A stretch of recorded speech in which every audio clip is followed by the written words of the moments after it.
It was a gorgeous day 4 in New York at the US Open, and spirits were high. That was quickly dashed by the first two matches of the day.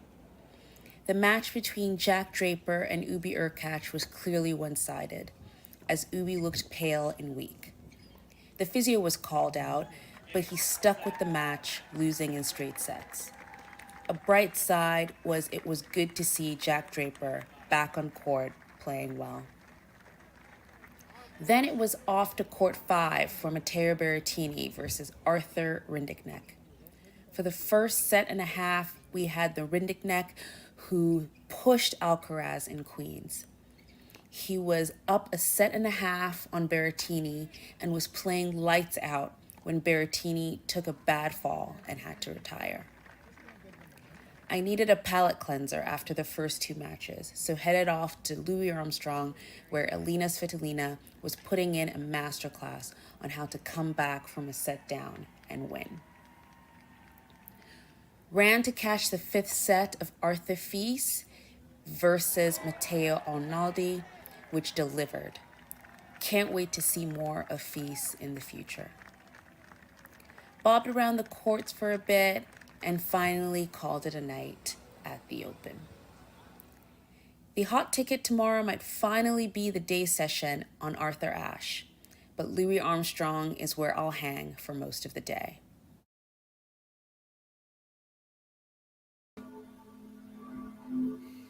Hey, Jack, can we live up to that?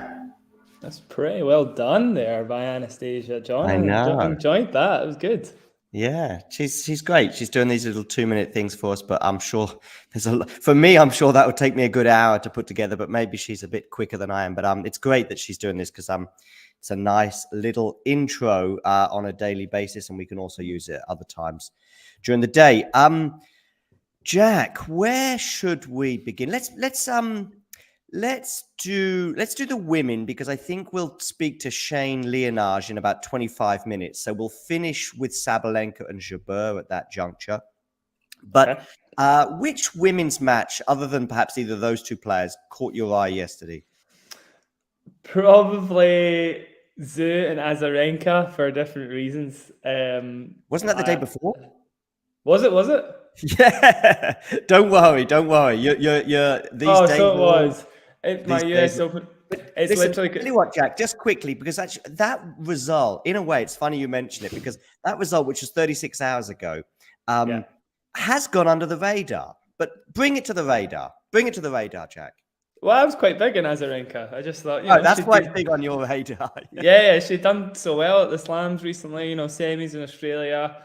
Like 2 points away from the quarters in Wimbledon. I just thought there was a pretty good chance she could have done it, and then just didn't really happen. She fell away. She put on a fairly good performance, but nothing special. So maybe I was wrong to trust her. I just thought as well, it was only like 3 years ago she made the final here. So that was not easy. I wonder if we're going to do a US Open men's final preview between Alcaraz and Djokovic potentially. And you go, listen, I just want to begin with Azarenka Zhu. Gotta get that out of the way. Surely that's it's maybe not as big a piece of news as I've made it out to be. And now that I've got the actual day in front of me, that was Google's fault, by the way. It had today. Yeah, I know it is confusing with Google. Yeah. But I'm back now, and I do remember the match. I did think it was a while ago. I can remember the matches from yesterday, and I would say I think one of the biggest results for me. Actually, Burrell beating Pliskova, not really. I did call it. I mean, did you call it? Okay. Yeah, I did call it. I did think Burrell's a big hitter. Pliskova's just been so unreliable recently. It's not actually that big a result, to be honest. I'm gonna go past that one. I think there's other matches we can really sink our teeth into. Wozniacki, Kvitova was probably one of the matches of the day, I would say. Definitely. That was yesterday, right? Again, was it yesterday? I think it's the night before. Oh my God! Yeah, okay, because it was it would have been the Thursday morning. It was a late match, maybe the last one. I couldn't actually stay awake for that one. Right, let's talk about matches that were actually. Shall I throw one your way? Because for me, yes, please, John. Top of my head, the women's match that stood out, but there could have been others, and it's just the first one that springs to mind, is Svitolina against Pavlyuchenkova. Yeah. It was great for a variety of reasons. I think there were dips in form, but there were also peaks. The first set was on a knife edge, which actually probably suited Pavlyuchenkova, given the way the match was going, and that Svitolina was probably the better player at various points in the first set. Certainly, the break points suggested that, and Pavlyuchenkova just snatched it like an experienced player that she is. I mean, Svitolina's not lacking in experience either, but and I was really pleased with that, because I felt if Svitolina won that first set that she might run away with it. Actually, her winning the first set, Pavlyuchenkova did make a match of it. Svitolina did take early leads in sets 2 and 3, which also lends itself to the fact that I suggested that if Pavlyuchenkova doesn't win the first set, we'll be in trouble. But there were peaks and troughs. Svitolina was up 4-love in the decider and almost blew it. There was also a funny moment as well midway through the second set. No, actually, I'll share it on the screen right now. It's when she asks the umpire if her husband had started his match yet. And I'm thinking, going pause. That's nice. Let me see if I can just get the quote here. But yeah, that was also a funny moment when she speaks to the umpire and he chuckles. Yeah. I don't even know what his answer was. And Gael Monfils was asked about it in his press conference afterwards as well. So anything to add to that colourful match? Just that Svitolina, as always, shouldn't be underrated. For those who aren't aware, it's back-to-back quarterfinals and a semi-final, obviously, and Wimbledon, one further than that. She's obviously on the way back to the top 10 for me. Obviously, I would say she's back on the way back to the top 10 anyway. The level's high enough. Scary What's stuff. What's her ranking right now? Is she top 30? Yeah, she's like 25, I think, 25 or 26 maybe. The turnaround in her form this year, I think, has been remarkable. Bearing in mind the first couple of months was looking a bit scary. Actually, maybe I'm a bit too alarmist with that. But the first couple of months, there was some uncomfortable defeats that made me maybe worried for her. And I didn't see the French Open run, and I didn't see the Wimbledon run, but I am seeing and understanding the US Open run. Put it that way. Absolutely. I'm trying to remember some of the losses from the start of the year. Charleston, I think, may have been some signs of recovery, but there was a few other losses. I can't remember the specific ones, but every time I would see them on social media, and I'm not talking about the reactions on social media, I'm talking about the actual results. I'd be like, that's a tricky one for someone who is, top 10 material, as she's proven in the past. But fortunately, we're seeing her back, and that is pretty cool.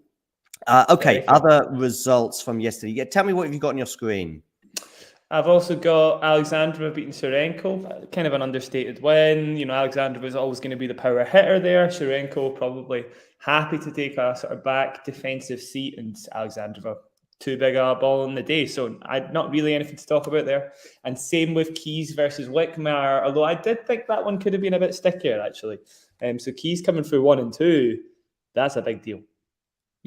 Yeah, that's a nice, really good win for her.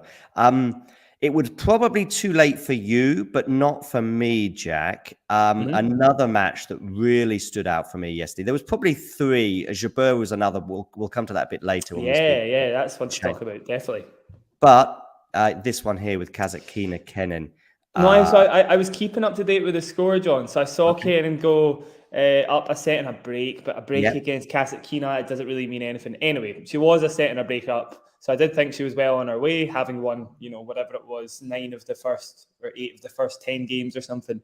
And then what happened, John? I don't know. I didn't see it. I can tell you, because I actually tuned in from the set and a break, maybe, or certainly halfway through the second set.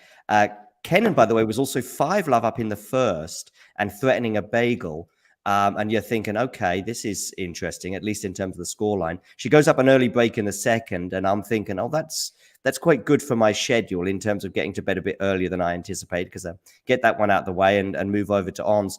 But Kasatkina was having none of it and had no interest in my schedule whatsoever. She wanted to make a fight of it, and so she did. Gets it back on serve, snatches I think it was at 4-5 with Kenin serving, and Kasatkina breaks and therefore takes that set. Kenin then goes up a break in the third set, but a turning point, if there can be one in a third set. Normally we talk about turning points much earlier in the match. It was at 3-2 in the third set, and Kenin takes a medical timeout and has to have very heavy strapping put on her right thigh, I believe, although it could have been left. But anyway, on her thigh. And although I don't think it affected her movement much, I think the mental side of it was tough. I wasn't seeing any major restrictions. She wasn't being made to come into the net like by Kasatkina. So it wasn't like she was having to dash for drop shots or anything like that. But I just felt as though it was on her mind. And you could see between points, she was kind of bouncing up and down to try and just sort of test the leg out, if you like, because she wasn't getting tested, at least in terms of, she was being pushed side to side. Kasatkina is very good at that, of course, but it wasn't like she's being made to race to the ball because, Kasatkina doesn't hit it with the most velocity on tour. And by the way, some of the Kasatkina serves were amusing, let's say.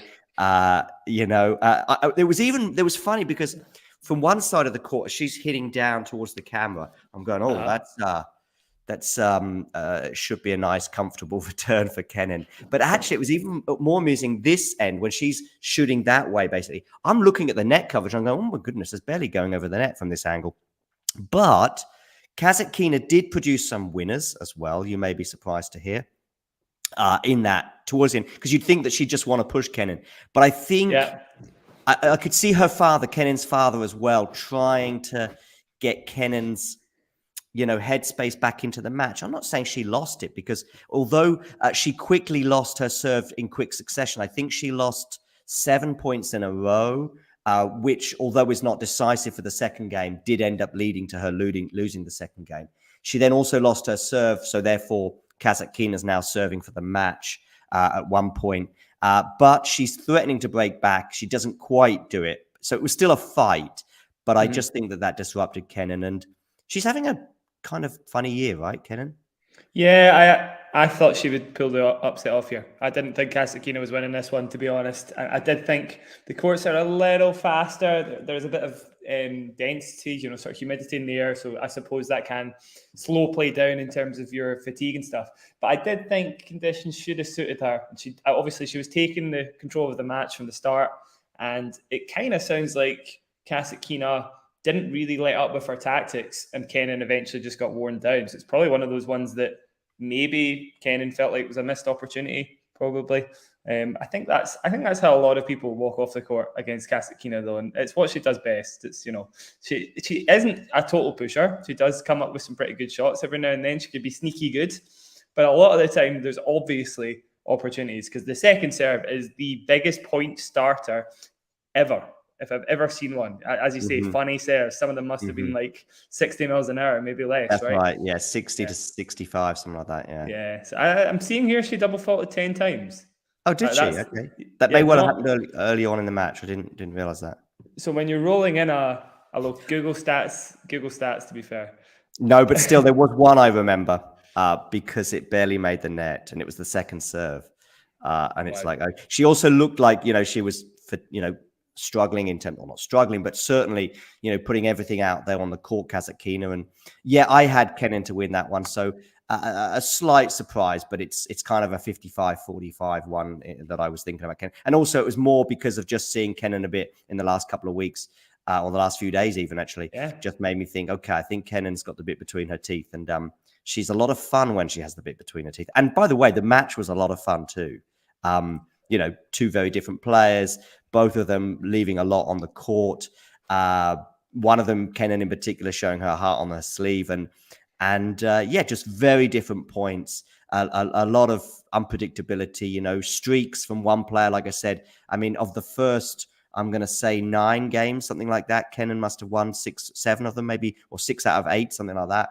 And then Kasatkina goes on a run, and then Kenin goes on a run. And I like the ebbs and flows of that kind of match. And we certainly had that yesterday. Pegula, your tip for the title, winning in straight sets. Probably no great surprise there. I didn't see any of Buskova or Minen, but I do know from the scoreline at least that Buskova, and also people in the chat last night were saying how good Buskova was playing. And she has to play well against someone like Petra Martic, right? Yeah, absolutely. I again didn't expect Buskova to win that one. Maybe this courts are a little slower than I'm letting that, and I figure they are, because both of those game styles which shouldn't suit Buzkova and Kasatkina in faster conditions. But obviously, these guys are pushing players off the court, particularly Martic, who hits a big ball. So maybe they are a little slower than I've got a reason to believe. A little bit of a dark horse there, John. About one of the only players I've kind of not really been paying attention to. Yeah, Buzkova. And obviously she's made Wimbledon quarters before. She can get deep in slams if she gets on a roll. Tough to say. Yeah, Trevisan's run came to an end yesterday, her run of 2 matches. But it was certainly, her first time was a lot of fun. Losing out to Vondrousova. I don't know if you are optimistic about Vondrousova's chances of perhaps getting to the semis or beyond. I think I've got her in the 4th round, actually. I'd have to double check who I have her getting beaten by. I think it was Pegula, actually. Or is that a quarter, maybe? No, that would be a 4th round, John. Could be a 4th round, yeah. Yeah, because she's seeded 9th, of course. Trevisan's, there's good matchups for Vondrousova. There's ones where the player will have a chance, and Trevisan is not one of those players who's going to have a chance against her. 2 lefties. Again, Trevisan definitely more on the pushy side.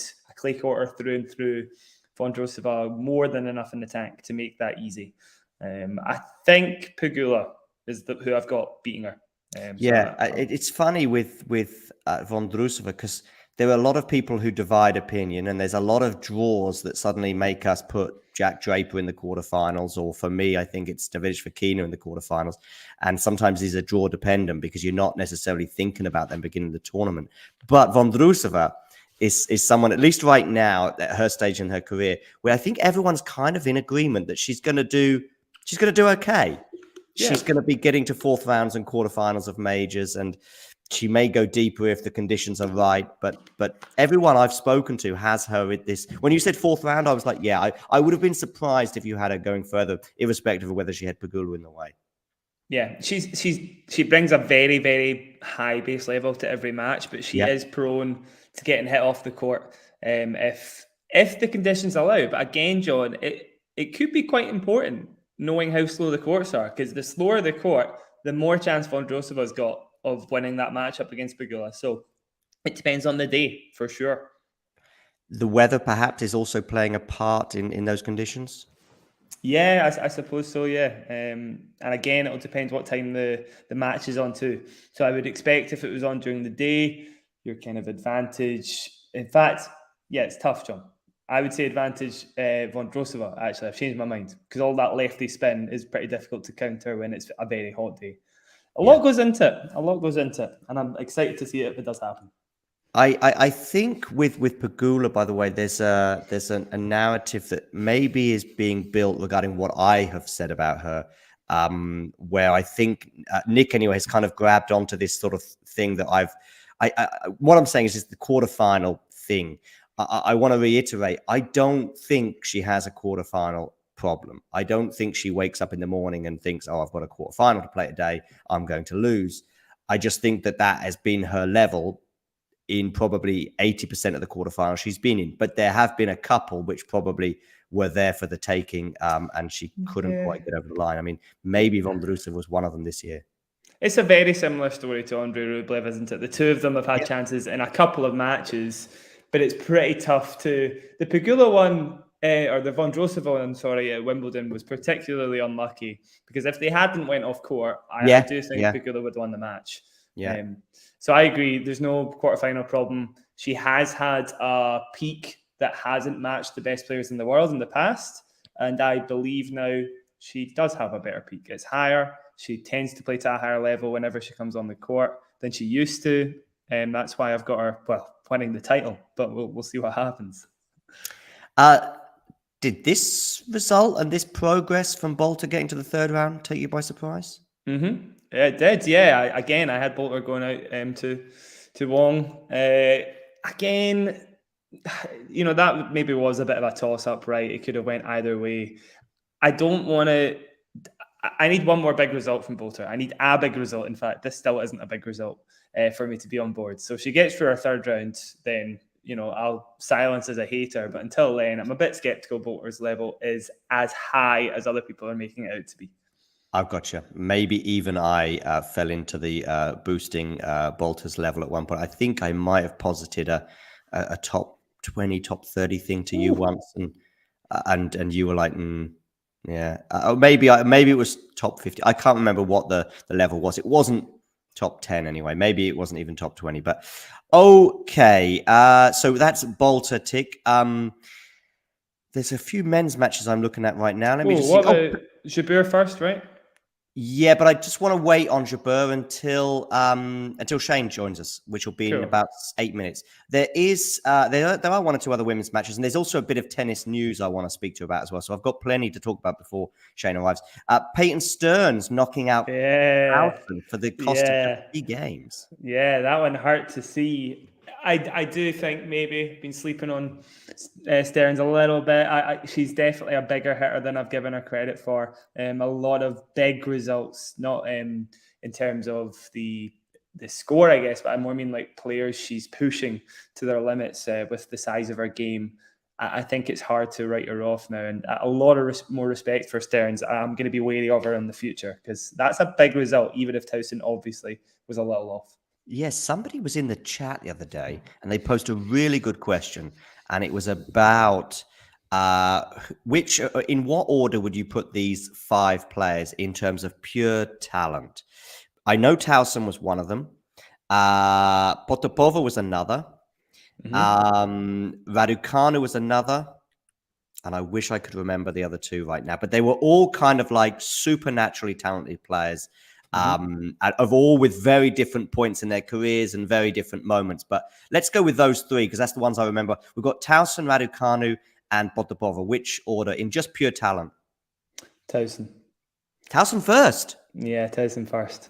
I'll justify it. I will justify it. I think when you get players that hit the ball in such a flat manner, like Towson, where the timing has to be impeccable, it's quite hard to look at the player and not say, oh my God, they are something else, basically. The way Towson strikes the ball is very hard to do. So I'm going to go Towson first. And then, okay, obviously Raducanu's won a slam, but she's not backed it up. It's tough to say. I've not seen that level for more than 2 weeks of my life, John. Whereas Towson, I've watched every single time I've seen her, I've been like, oh my God, top 10 bounds, surely. I'm putting Raducanu first, actually, and the reason being is, although you're right, you haven't seen that level, that level of 2 weeks of tennis since, or probably before, albeit that her time on tour was brief. Kind of the way the question is framed, like, their ceiling. That's kind of the way I'm interpreting the question. By the way, I think it's Nerlan who asked the question. He's saying yours truly, and I presume it's in response. And I was 80% sure it was Nerlan, but I didn't want to say Nerlan asked this amazing question the other day, in case A, it was wrong, and B, it would make Nerlan's head too big. And Nerlan does get very upset when you don't see his question. So we try and address as many as we can, but it's actually during this show, it's probably a bit more difficult than a watch along. But anyway, wow, I'm a little, and so Potapova is either second or third in your list. Third. Yeah, Raducanu is above Potapova. But yeah. Okay. Let me just see if there's any more women's matches that I feel as though are worthy of our attention, because I've got a couple of news things I want to chat to you about before we get to Jabeur and Lise beating Bronzetti. Bronzetti beating Lise in straight sets. That slipped me by, and probably you too, I guess. Yeah, Bronzetti probably not too much on her level. I think maybe Lisa's just not ready for the biggest stage yet. Again, she's a really phenomenal ball striker, and you get the impression Bronzetti is a little bit like her compatriots, Paolini, Trevisan, a little bit less aggressive from the back of the court, but still a phenomenal level and enough to deserve the win there, definitely. Cool. Anyway, take care, Nerlan. Enjoy your afternoon or morning or whatever it happens to be. Speak to you soon. Ghosty as well. Very keen on Peyton Stearns with his deduction there. Makes sense. Okay, cool. There may have been one other women's match that I was just looking down. Oh, no, Alexandrova we've already spoken about. Samsonova as well was one. Coming from okay, yeah. In fact, I've got 2 here very quickly on my screen. There's got Qinwen Zhang winning in 3 sets, but go with Samsonova first, sure. Well, I'll just say very quickly it's a relief to see her getting through her second round. She just needs to build up momentum at these events, and then you can kind of trust her a little bit more to come out and deliver the goods. So again, it might not have been a banana skin on paper, Korpatch, but just getting through any player in the second round for Samsonova is a pretty big deal. So we can kind of consider her a threat again. I'd prefer to talk about Zheng Kanepi for sure, and that's a bit more interesting because I've got Zheng in the quarters, John. So I would like to. Yeah, I'm going to come to Zheng now, and I've got it's kind of one or two thoughts for me, but there is a question framed around it. Nerla has a question which I'm very happy to answer. Who's hosting tonight? I'm doing a match at 5:00, which is Mukova against Townsend, which I think could be exciting. Fingers crossed that does work out. And I think Nick is going to do a match later on this evening as well. But I think Nerlan wants me to say Damien. At the moment, I haven't got Damien lined up, but that doesn't mean he won't be putting in an appearance. You never know with the mercurial pole. Good word for Damien, right? Yeah, mercurial. I wouldn't have said mercurial. That's interesting, but yeah, in some context, Sean, definitely. Just came to me. It felt right, but then there's many things that come to me and feel right, and then work out not the case. Qinwen Zheng, 3-set win there, Kai Kanepi. But I want to look at the sort of broader picture with her in terms of, I think at various stages, myself, Vonch, I think you as well at this year have said, okay, I think this is the moment we're going to see a good run. Yeah. But it's just so hard like everything on paper that she's got is absolutely phenomenal. Again, in fact, more so than Towson, because the serve of Zheng is unreal. That's the shot in particular I'd like to talk about, because it is a shot that is rarely perfect, right? I think she has the lowest first serve in percentage of the tour. I'm just looking at the first serve in percentage against Kanepi there.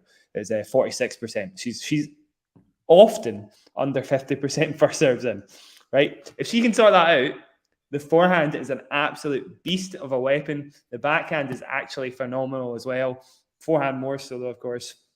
And she's massive. I mean, if she gets to the net every so often, how are you going to find a way past her? So I hope this is the time. I've kind of went quarterfinals tentatively, though, because historically she's not put it all together, John. But the potential's quarterfinals is still, it would still be a new peak for her at Slams, I believe, right? Yeah, absolutely. So, if she gets to the quarters, that's a win for sure. Yeah. I mean, that's also a win for people such as you, me. I think I'm trying to think where I have her in my draw. I think I have her 4th round actually, but I might have her in the quarterfinals. I've got it all on video, but I've never actually written it down as to what I had. And I want to write it down so I can post it if my predictions are coming right or not. Anyway, okay, cool. Listen, I know Shane has just texted me to say he's looking for a quiet spot, so he should be with us any minute. The 2 news pieces that I want to address, Jack, might surprise you, at least in terms of me wanting to address them. One is Molotov. We've got Shane backstage first, John.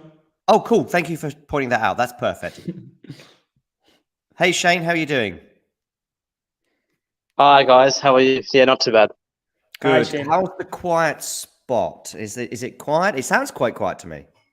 It's not too bad. I'm just hoping not too many people come by. I'm just in the player hotel and in the treatment area where no one's actually come yet. All right, it'll be a little bit quieter than this spot that you found last night, Shane, that I saw you post on Twitter of, I think it's back on a dial Yeah, it was pretty cool actually to walk past Times Square on the way back to the hotel, and just saw a picture of Rafa, even though he's not at the tournament. It was a nice cool ad that I think Infosys has put out. Yeah, of course, him and Infosys have just joined. Actually, Infosys and you, do you work together at all? Not really. I mean, we're sort of in the same industry, but I think the target markets are maybe a little bit different, whereas we go directly to players. I think they're more targeting tournaments and providing sort of software solutions for them. So related industry, but I think we're different spots in the value chain. Fair enough. Okay, let's get to it. Sabalenka and Jabeur had 2 victories yesterday. I think the one that caught most of our attention, there was the Jabeur match. I saw you there breathe a huge sigh of relief on the match point, which I believe was a forehand winner. Yeah, look, there was a few match points, so yeah, it was good to get over the line at the end there. Tough match, very tough match. How is Ons at the moment? I mean, in two respects. One, of course, we've got the Wimbledon scenario that's not long ago, but also physically, we saw her struggling at various times. She even seemed to still be. I saw her cough about 30 seconds after match point last night as well.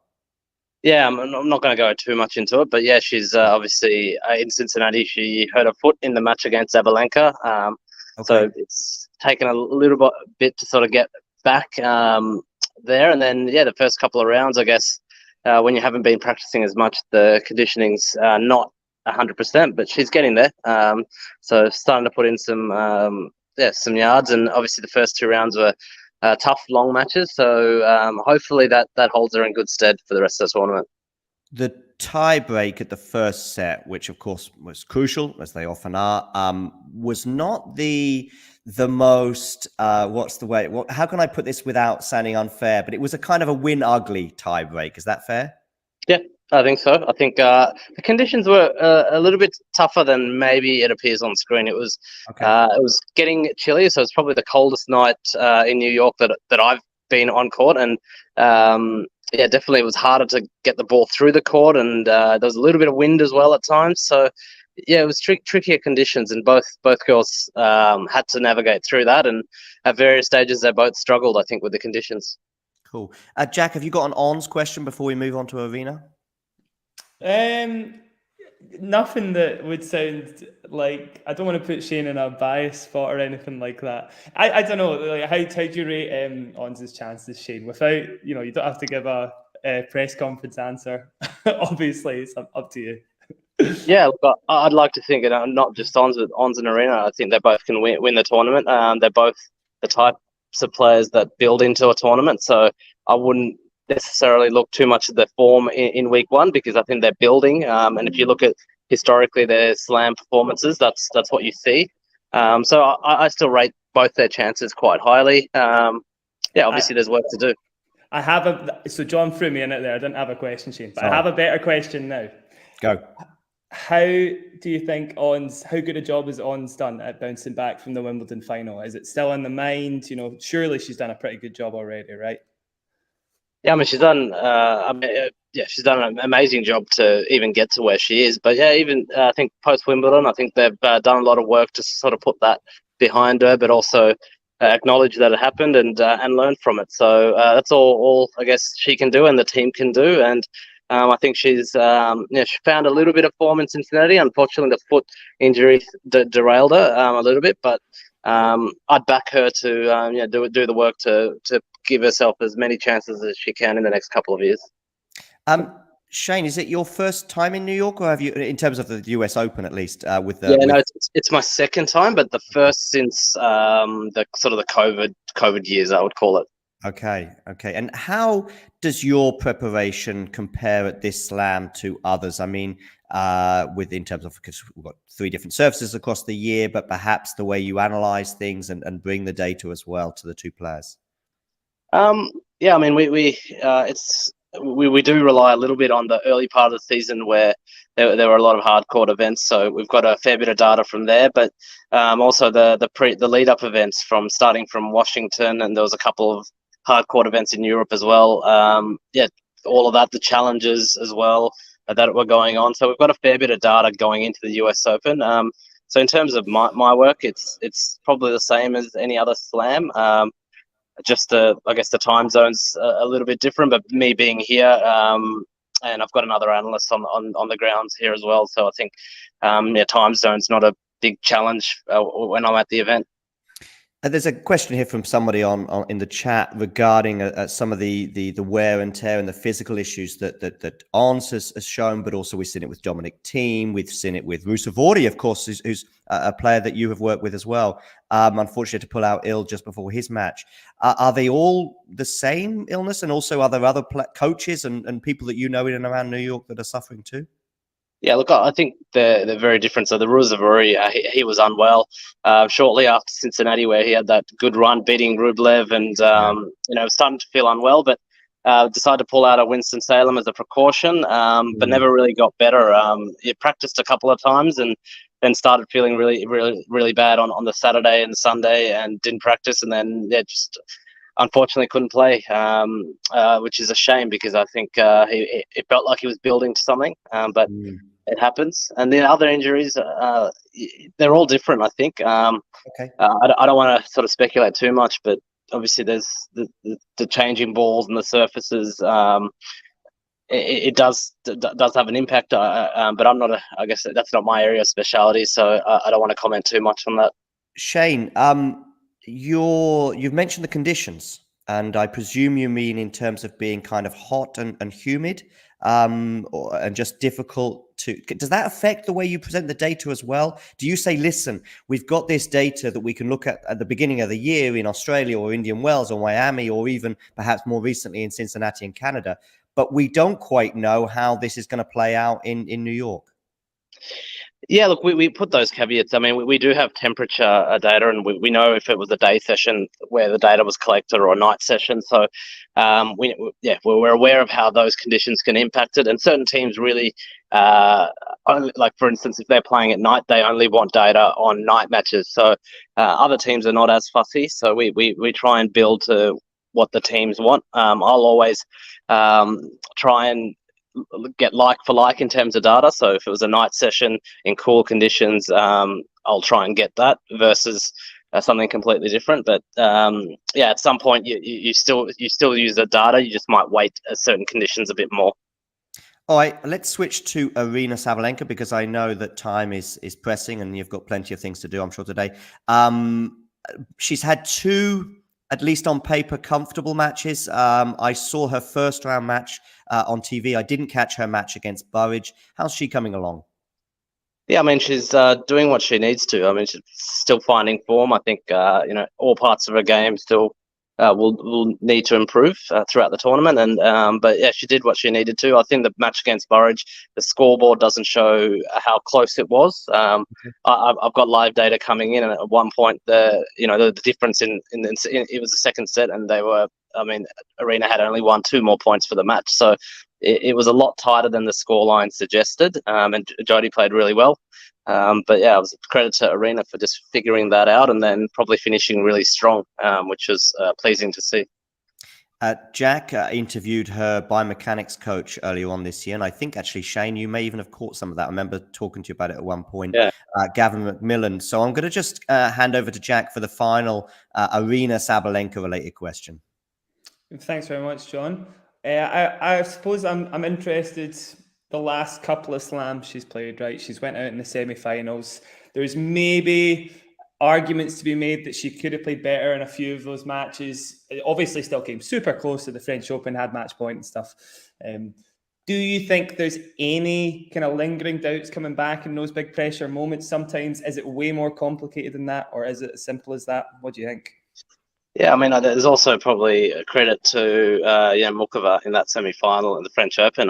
She played really well. What people don't maybe see on screen was there was one end at Roland Garros that was really tricky to hold serve. So even though Aryna was up a break, she was going to come down to the trickier end at some point. So, so I think the French Open, again, of course, when you have match points, you want to put it away, but it happens. Credit to Mukova, and I think Ons played unbelievable from a breakdown in that second set to win that match. And I there were probably a few little things that she could have done, Aryna, but Ons played unbelievable, and I think you just could have handed and provide the credit to the opponent. I don't think mentally there's any scars or anything like that. I think she'll play each match on its merits. So whoever, if she's lucky enough to get to the semi-final, I'm sure she'll be able to perform.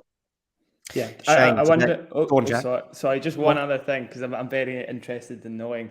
Do you happen to know, maybe having seen the data, and obviously Aryna wins in Australia, she gets close at Roland Garros and Wimbledon, but maybe some of the percentages just go the way of the opponent because the serve maybe is a bit less effective. I just wonder, does she find it easier to hold serve on a hard court generally, where the conditions might be a little bit easier to read, I guess, and for a big hitter that's helpful? I think that's the case for majority of the tour. The hard courts give a little bit more for your serve. You help your second serve a little bit more. So I think if you looked across the board for ATP, WTA players, they would find holding serve on the hard courts and even more so on the grass easier than on the clay. So yes, to answer your question, I think certainly the hard courts help. I spoke to Arena at a press conference in Berlin, so between the French Open and Wimbledon, and of course at that point, and still is, if she has a great run in New York, which I think she probably will, this has been an amazing year. But for me as a fan as well, I'm thinking this could have been a Steffi Graf-esque kind of year. Just how just so fine those margins are, Shane, between being on for a calendar slam and one Grand Slam.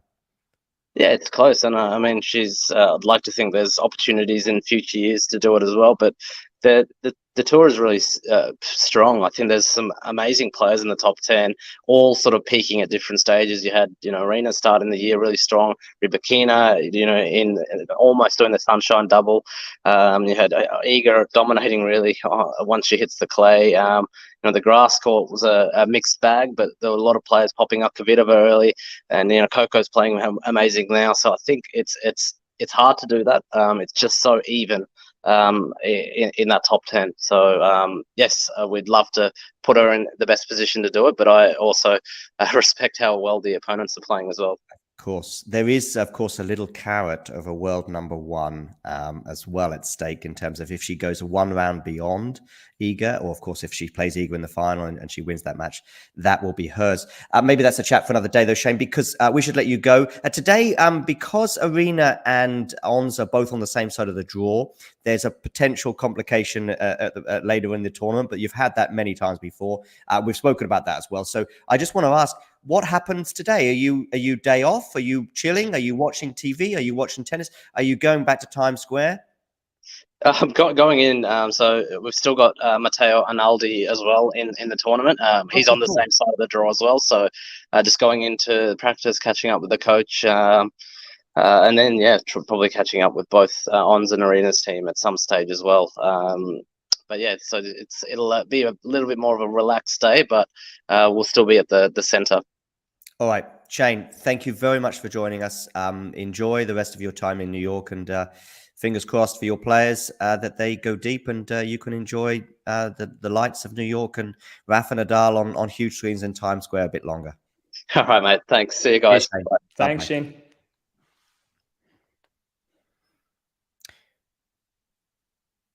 Then there were two. Jack, anything to add to what Shane had to say? No, really interesting chat. I mean, Sabalenka, she's been looking amazing. He kind of backed all that up. I didn't have her as my pick, but I'm getting swayed every so often with some of the stuff that's being said. No, really interesting stuff. Good to have him. Yeah, I think again we've seen parallels between Pegula and Rublev. In terms of the quarterfinal thing, and I would probably throw in, the narrative and therefore dismiss the narrative of Sabalenka with the semi-finals, because she's got over that. If she hadn't won the Australian Open, then I would still say that for us and for her too, that will be there. But I spoke to her at a press conference in Madrid, and I said, did Australia help you get over the line here today in terms of the final against Iga? And she said, absolutely. Because I just drew a couple of comparisons between the two finals that she had. And then also with the semi-final thing, for me, her case is far stronger than Pegula and Rublev, even, to dismiss it, because I think it's 1 or 2 matches less. I'm not sure if it's 5 or 6 semi-finals, whereas I think Pegula and Rublev are on about 7 or 8 or something. 7, I think, for Rublev now. 6, I think, for Pegula. Okay. Yeah. Because there's 7 and 6, and it may be 5 or 6 for Arena. But Arena's won one. So then that, from 0% to 20%, say, that's a huge difference. And the one she won, she went on to win the title as well. Yeah. So I'm going to need to see a lot more than just sort of 4 out of 5 semi-finals and 4 out of 5 unbelievably close ones, which perhaps can build the narrative, but in a way could also dismiss the narrative that there's a semi-final thing going on. Yeah, I think that's fair. Definitely.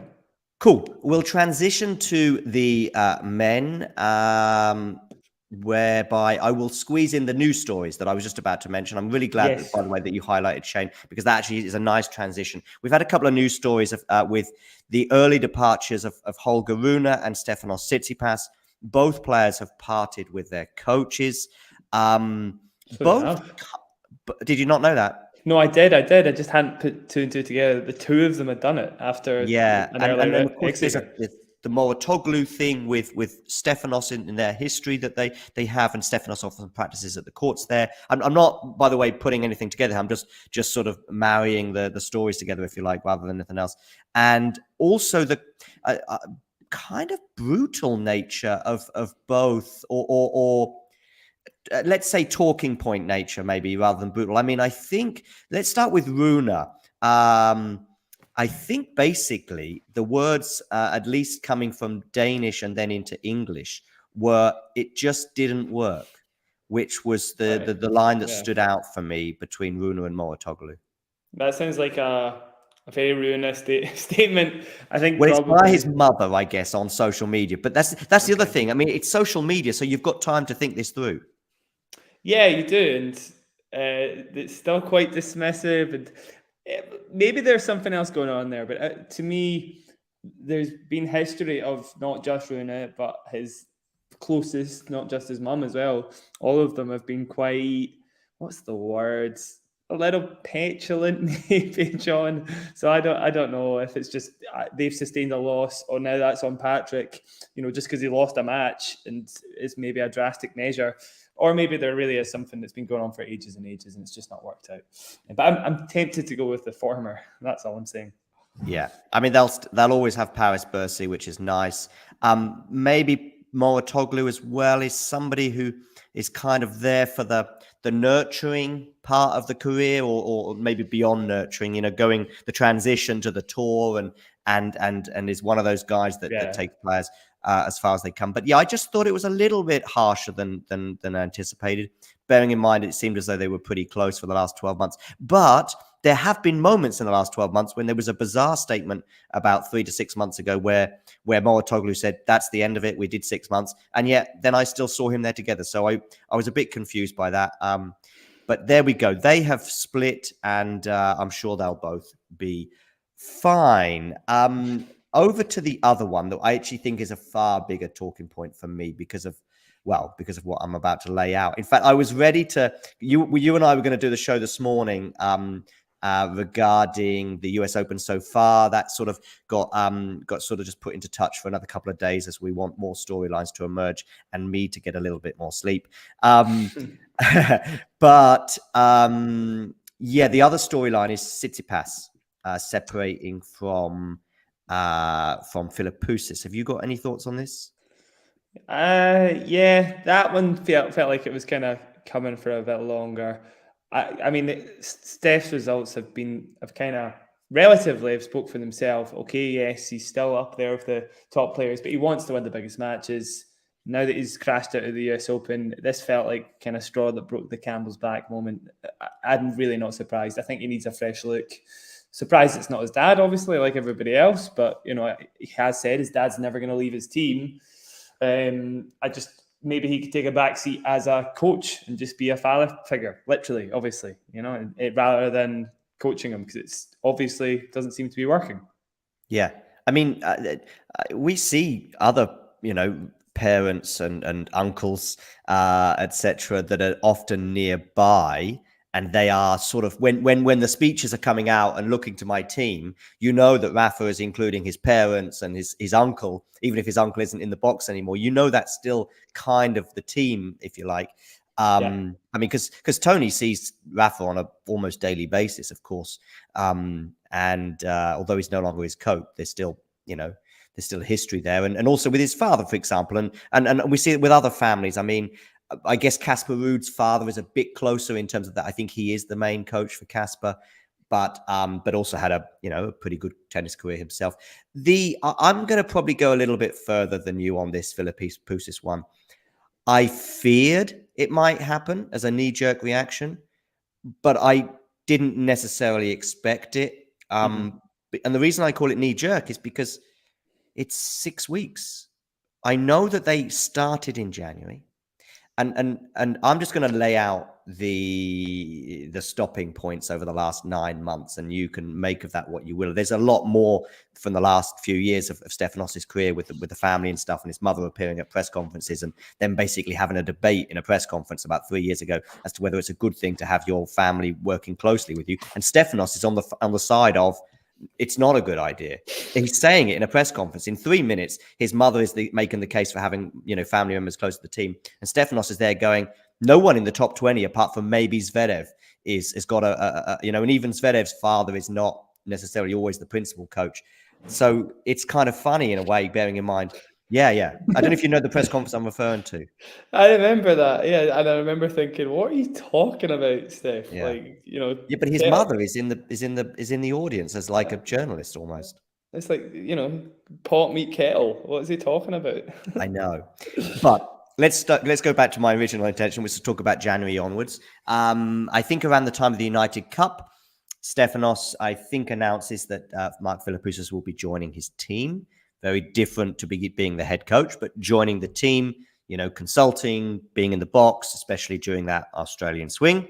Mm-hmm. Gets the Australian Open final. I think there's a few complimentary comments from each of them. And I remember his semi-final speech afterwards. He's looking towards Mark, and I think he references him in that speech and hoping to obviously win the Australian title. And in fact, would have been world number one, by the way, if he'd won that in Australia. So there's that. And then within a couple of weeks, Mark was gone. And the reason that Stefanos put out there was three's a crowd, basically, in terms of him, his father, and Mark Philippoussis. So I guess whether you agree with that or not, that's a clear statement. Three's a crowd. Then Mark Philippoussis goes off and goes, well, I'm kind of, unemployed right now, or I'm not sure about unemployed, but, he's a free agent at least. And appears with Maria Sakkari, presumably on a trial basis, but who knows whether that may have developed. In that meantime, Stefanos Tsitsipas, around about August, I will say, maybe July, I think it was after Wimbledon, says, I said three's a crowd. That is still the case. And my father is going to take a back seat, will remain a member of the team. Mark Philippoussis will be my head coach. By the way, which I tweeted. And a lot of Stefanos fans came for me saying, his father is still the coach, blah, blah, blah. Anyway, we won't go into too much detail there, but I think I responded to one, which funnily enough was from Vicky, who I'm showing on the screen right now, which is just saying there has been a change. Mark is now number one. Stefanos' father is number two, number three, whatever. You will still see his father there. You will still see him at tournaments. He'll still be alongside him at crucial moments. But as we saw in the last three tournaments in particular, his father was nowhere to be seen, I don't even think. But Mark was there front of stage. Now, at this point, after 6 weeks as his head coach, he's getting rid of Mark Philippoussis. And I'm going to say one word: chaos. Chaos is definitely fair. But at the same time, somebody takes on a consultancy role, you don't know how much they've been involved with what's actually happening. There's a high chance he got promoted to head coach as a result of all his work as a consultancy. Well, no, because right? Jack, there's a severance. There's a 6-month severance between the two. You're right. If he went from being a consultant or a part of the team to then becoming head coach, completely normal. And you've had 9 months working together, and then you could say, okay, but there was 6 months when he said, Mark, you're not on my team anymore because I don't want 3 people, if you like. I mean, case in point, you're right. Chaos. That's all you need to know. It just seems like total unrest. They can't decide on one thing or another. That's basically all you need to know until Steph sorts his team out, until he sorts himself out, his game plan out, his shots out. He's not going to make it to the titles at any of the biggest tournaments. Yeah, and stability, which was a word he used when he said he was promoting Mark a few weeks ago or employing Mark. He said, stability is what I need. Well, anyway, there we go. Rant over. And probably Jack is thinking, I'm glad I didn't do that show with John this morning because it'd have been 20 minutes about Tsitsipas and his coach in situation. Let's get back to the tennis and let's start with something that's going to make you even more frustrated. Andy Murray. I'll talk about this for a little bit, but oh my God, I'll just say straight up, that was a terrible performance. It was not good. There was very few silver linings I could draw, other than the fact Andy didn't give up, genuinely. But whatever, who cares if he didn't give up? It was a really bad performance. He knows that. He's starting to tout other players above him for the Davis Cup lineup in a few weeks' time. He's saying he doesn't deserve to be on the team. Like, that's how bad he felt after the match. Basically saying Draper, Norrie, Evans, all of these guys should be above me. He was pretty down on that. He was still quite candid, he didn't, but he said it just straight up. It should have been better. Could have been better. All of us feel the same way in Muzza fam at the moment, John. Pretty pensive and not great. It's probably the most difficult defeat to swallow in the last 18 months, maybe. Yeah. In a broader context, I'm sure going out in 5 sets to Steph at Wimbledon is like this, and his run in Australia, and getting to the final in Dubai, I think it was, with Medvedev, but when we look at the bigger picture, this is the one that probably causes most concern, right? Yeah, I actually find it interesting, though, the way Andy framed it. It did help a little bit. He did point out that the match at Wimbledon was a lot closer than this one, so it almost hurt a lot more, as you can see. Yeah, as an individual, I get that.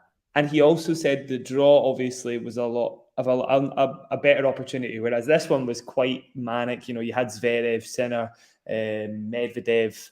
I think Zverev, Medvedev, Sinner in that order, or Alcaraz. There was just no chance. And I suppose the way he puts it, that's a good point. Even if he'd come through, be out of the frying pan into the fire, right, John? Even if he'd come through Dimitrov. So yeah, I mean, I completely get that, Jack, and I completely understand his. You lose. It's a bit like the question we've asked a couple of times before. Would you rather lose a Grand Slam final, 1-2-0, or would you rather have a match point and lose it in a 5th set deciding set tiebreak? Well, individually, you probably go, oh no, and you'd probably just rather lose 1-2-0. Bigger picture, Stefanos Tsitsipas, by the way, I'm not going to talk about the coach here, but here's a great example. When he loses to Rafa in Barcelona match point, or when he loses those 5 setters to Novak in 2020 and 2021 at the French Open, and Rome as well, 3 sets, super tight. Bigger picture, as in like you and me looking back going, okay, where were we at with Stefanos Tsitsipas here? Well, we're in a pretty good place, right? Whereas now those brutal defeats to Carlos this year in Paris and Barcelona, and also the distance that seems to be between him and Novak right now compared to, say, where we were 2 years ago. Bigger picture, and now it brings me back to Andy, it's a bit more alarming. Yeah, the expectations for Steph are different, though, right? He's been treading water at that, 5th of the top 5 level for years and years now. He's been asked by everybody to do something more, and he can't answer the question. Where, Andy has been for about, only best part of a year, we've expected a bit more of him. So it is a little fresher, John. It does help, the fact that he's not been doing this for, the last 6 years. So just a little bit back to reality, basically. I don't really think, I got a wee bit ahead of myself, but I'm back to being grounded again, John, basically. I possibly, or at least in terms of the results, it's bared out that way, got a bit ahead of myself too, because I thought this year we would see a second week Grand Slam. We may even see a quarterfinal and a heroic, 5-set defeat. But it hasn't panned out that way. And now I just feel that the gap is widening rather than narrowing, as I probably thought for the first 6 months of this year. Anyway, I don't want to upset you anymore. So we'll move over to Carlos Alcaraz, who won in straight sets yesterday. Sounds a bit easier than it was. He was a breakdown in the 3rd. There were some amazing points. And by the way, sometimes it was Harris that was producing it too and actually winning. There was one point that was just epic. And it was just epic because of largely because of Carlos. But what was great was that Harris ends up winning the point. Just because so rarely, with the exception of Yannick Sinner, I'm watching epic points involving Carlos. And the epic points involving Carlos normally ends in one way. But actually, Harris was still winning some of those points. And it was actually a lot of fun. Well, fair enough. I didn't get to see it, obviously. It was a bit too late for me. Oh, but yeah. I think Harris obviously can never be I mean, it has to be a big server that's going to be in with a chance against Carlos if you're ranked like below the top 20, right? So the best returners in the world aren't going to hurt him, like Schwartzman, Baez, these guys. I wouldn't have said they had much of a chance. Harris at least has a big enough serve that he could have scared Alcaraz a bit.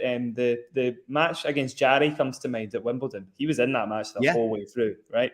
So only Novak pushed him more. Yeah, exactly.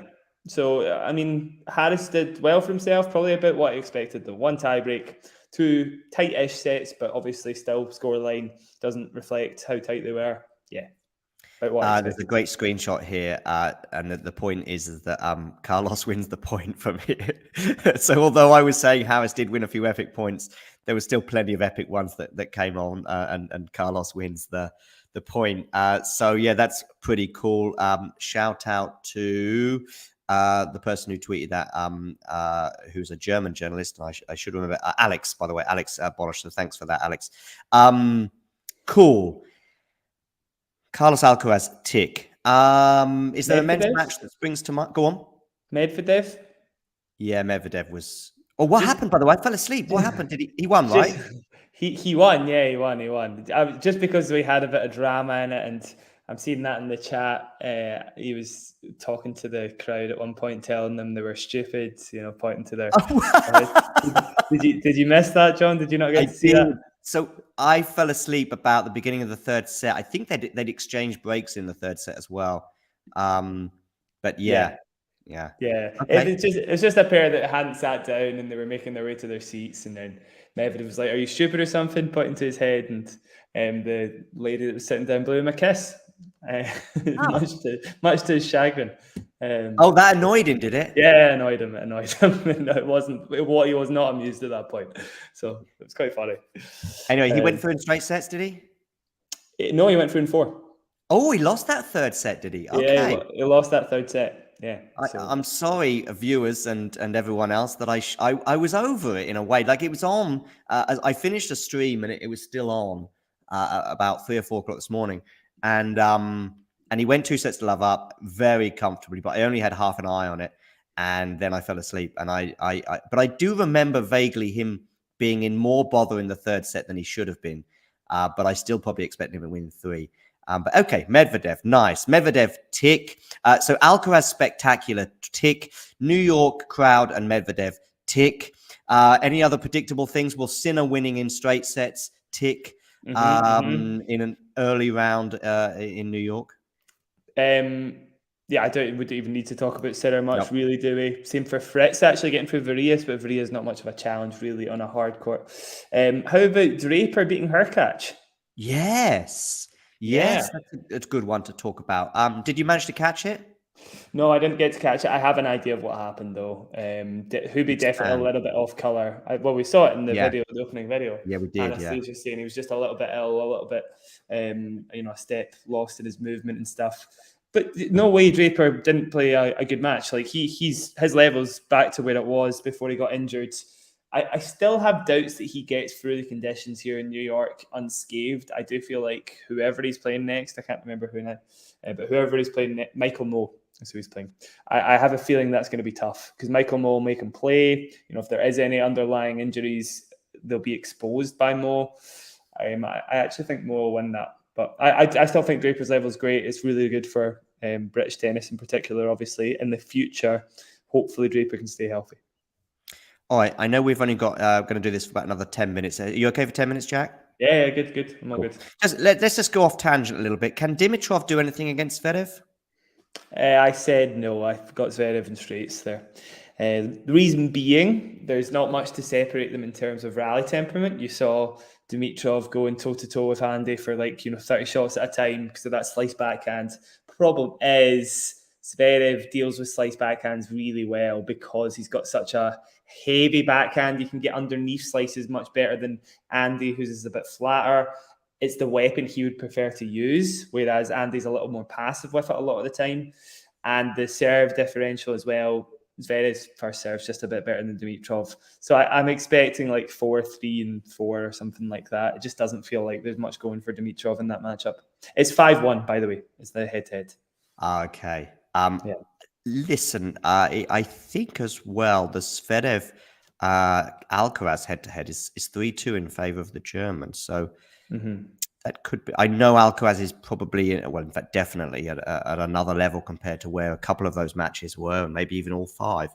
But still, that's something. That's something for those of watching or paying attention, thinking, "Oh, Sinner's the danger man." Well, Sinner against Zverev is probable for a fourth round, and the winner of that will probably play Alcaraz. So that's interesting. There's a bit more intrigue. I'm not saying that I'm doubting Alcaraz to make the final. I do have him getting there, but there's a bit more intrigue on that side of the draw compared to Novak's side, right? Yeah, definitely, for sure. It's quite hard to say for certainty, just given the Sinner. In fact, both of their matchups, Sinner, Alcaraz, and Zverev, Alcaraz, it's two of the kind of top 10 guys who actually have a good chance against them. So yeah, there's probably 3 or 4 people on tour that could go into, maybe 5, that could go into a match against him on a hard court with some level of confidence. And 2 of them are definitely Zverev and Sinner, and they're not far away from him in the draw. Okay, John Isner retiring, 5th set tiebreak loss, which apparently was the way he began his career as well. I think I saw somebody tweet that out earlier. Apologies for not remembering who tweeted that out. No, you might have missed. Was it not just he started his career on a tiebreak in Newport? I think I saw that. That's right. Yes, sorry. Yeah. That's what. Did I not say something like that, or did I? No. So it's like that was the first set he played was a tiebreak. The last set he played was a tiebreak. That's the similarity, basically. Yeah. Apologies there. So Isner retiring after winning the first 2 sets as well, and also losing 2 tiebreaks in there, which may cause a bit of surprise and disappointment. I thought that he would get at least 1 match on Ash for his first 2 matches. I mean, I thought that was an unusual decision not to do that. Yeah, well, if you put everybody that was retiring on Ash, you'd have, Van de Vee, Sock, Isner. Like, there's a lot of players. Is he not a bigger name than those other 2, though? Yeah, he is. He is, to be fair. So that was a bit surprising, I agree. But you look at who was on there, maybe there's good reason. Medvedev, Alcaraz, right? These guys have to take it before Isner, I would say. That's just the way it is. Yeah, but Medvedev was against Balash in the first round at the expense of Isner, and yeah. Anyway, that discussion's been had, so we can move on, I guess. But anyway, Isner is retiring off into the sunset. Matthew there saying he's gutted for John. I think he had over 14,000 aces as well, which is a record, as well as, of course, the longest match of all time. He did win a Masters 1000 as well, right? Miami, yeah. They won in 2018, I think, against Zverev. 2018 was a stellar year for him then, because he got to the Wimbledon semi-finals as well, right? Yeah, that was the same year for sure. And then he made the final of Miami the year before, I want to say. I think he lost to Federer. I saw Monfils against Rublev, the majority of it. I think there's very few men's matches, actually, I've managed to catch 100% of at this tournament. Quite a few women's matches, but men's matches, I tend to sort of watch the beginning, and if it catches light, I'll stay with it. Such as Team against Shelton. But then, of course, that happens, and then suddenly you're not watching a full match. Or I'll join it at an exciting moment. And I missed the first set, I think, between Rublev and Monfils, but then caught it from there on. It was a lot of fun, even 5-1 down, I think he was, or maybe even 5-love down. 5-love down in the fourth set. And it was still fun because Monfils was being made to run a lot more than he would have liked, but was winning some of those points. And so that was a lot of fun. And he also tweeted like a big thanks to everyone. And I forget what it was his tweet was that made me think, oh, that's a nice way to end your tweet. But anyway, he was still having a lot of fun, obviously going out, but his wife is still in the draw. So I'm sure his New York stay will be prolonged. Any thoughts on this result? Not really. Exactly what we expected. Rublev's been given a lovely first 3 rounds. What could have been Ruusuvuori, Monfils, and Berrettini or Humbert has become Caso, Monfils, and Rinderknech, which is, an amazing improvement. And for all of his woes at the slams, whatever they are, kind of inverted commas, he does take care of business against the lower ranked players, right? So Monfils, the players he should be beating. So that's just 4 sets. That makes sense to me. I'm glad you mentioned Berrettini because I guess he maybe needs to get a mention, bearing in mind, unfortunately, his demise. It looks like I'm watching images of him right now in a wheelchair, actually being wheeled off court. Now, that can mean a lot of things. Sometimes, it's just a lot easier to be wheeled off in a wheelchair rather than anything else. But of course, he pulled up injured, falling on his ankle yesterday in his second round match, and there was a scream of pain. And I hope it's not Zverev levels of damage that he's done. Yeah. Even if it's a bad sprain, though, it still could be the end of his year. Yeah, it's very unlucky. It's giving shades of Del Potro. You take a long time to get back onto the tour, and then something else happens to you. Obviously, he fell on his knee in Shanghai, and that effectively ended his super competitive career. And it's kind of the same for Dominic Thiem as well, right? He's had similar issues. So the three of them with a large amount of bad luck. Yes, a large amount of bad luck. And it was a year ago, I remember his defeat to Casper Ruud that caught me by surprise, actually, because I thought he would win that quarterfinal. And I thought there's a chance here with Rafa out, Djokovic not being there.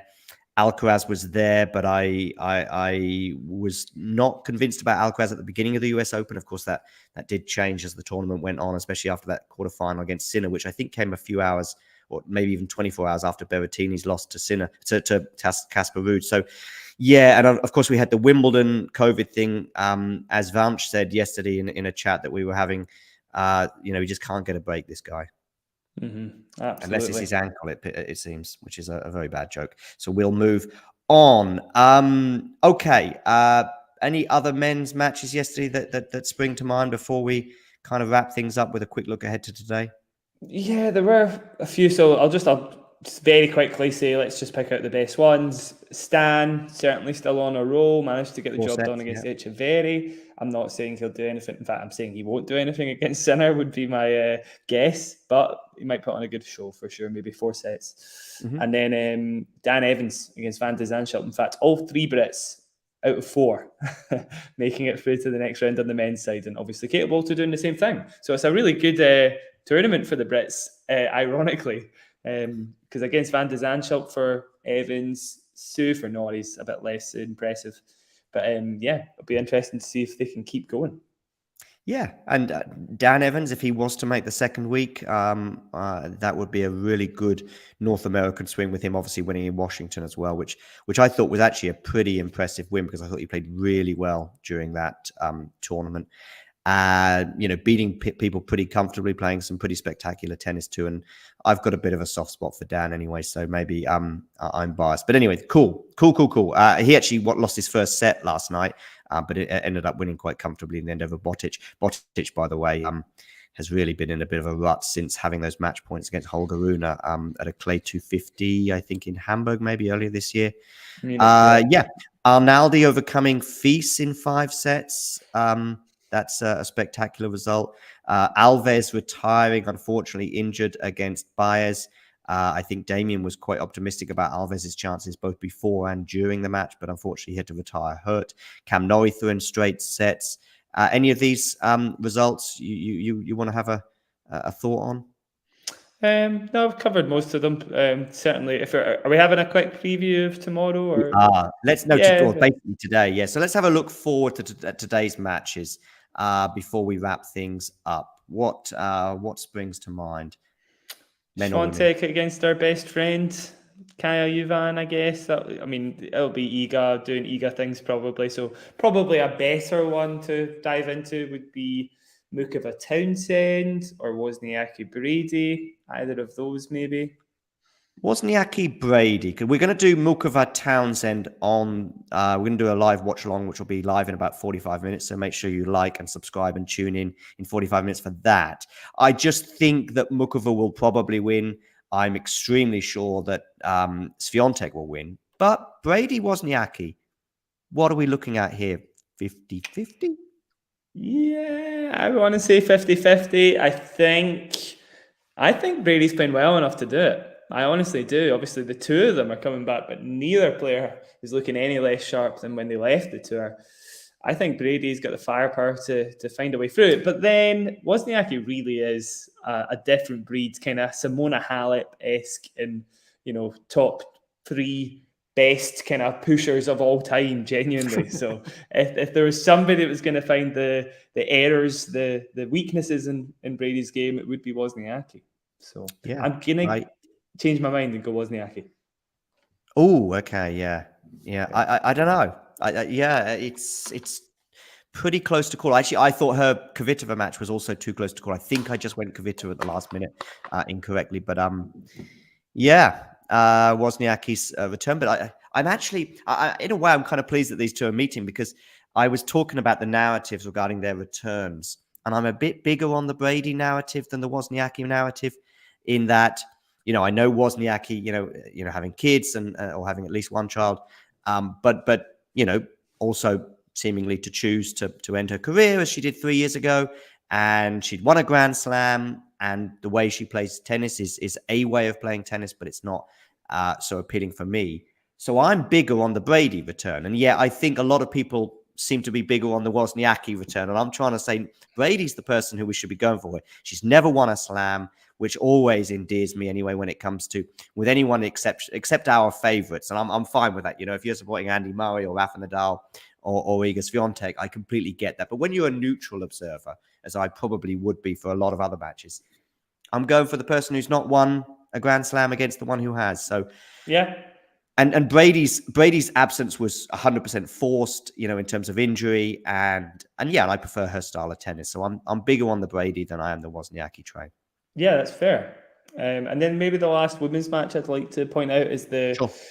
Golf Mertens, Okay. which maybe Mertens doesn't bring the level actually to make that super exciting now on second thought, because Goff is playing fantastic. I expect her to bring a really good base level into that, even if she's feeling a little nervy, against a player who will give her space to find the match, find her rhythm, basically.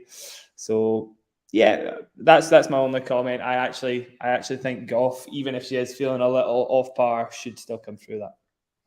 Cool. A men's match that you're looking forward to today? Yeah, Paul Davidovich-Fokina is probably the one that jumps out, I Yeah. would say. That's guaranteed to be a little flashy, surely. We'll get some pretty good shots from that one. And really, because of the conditions being a little hotter, it's probably going to be quite even. I think, actually, here's the stat, John. So Davidovich-Fokina, the last 5 slams he's played, has went to a 5th set in 4 of them. So the only one he didn't was the straight sets lost to Novak at Roland Garros. One of those 5th set losses... He should have won one of those sets, I think. Yeah, he should have won one, first, yeah. One of those losses was to Tommy in Australia. Yeah, so I remember that. He'll be looking for a bit of revenge. But point is, he keeps getting to these moments in slams where he needs to step up just a little bit, and he just kind of fatigues just a touch, and he can't quite do it. So I think we're guaranteed a 5th set, and who knows if he'll get revenge or not. And of course, Tommy Paul in Australia and also even here in New York is very familiar with 5 sets too. I mean, he came from 2 sets down against Safiullin to win that one. So, yeah. Okay, listen, it's been an hour and 20 minutes. I said we'd be an hour, but there's just always a lot to talk about. Jack, thank you for coming along today. It's been great having you on. That's all right, John. It was a pleasure. And for the rest of you, you know the drill. If you enjoyed this video, make sure you hit that like button. Don't forget to subscribe and click that notification bell so you don't miss out on all things tennis.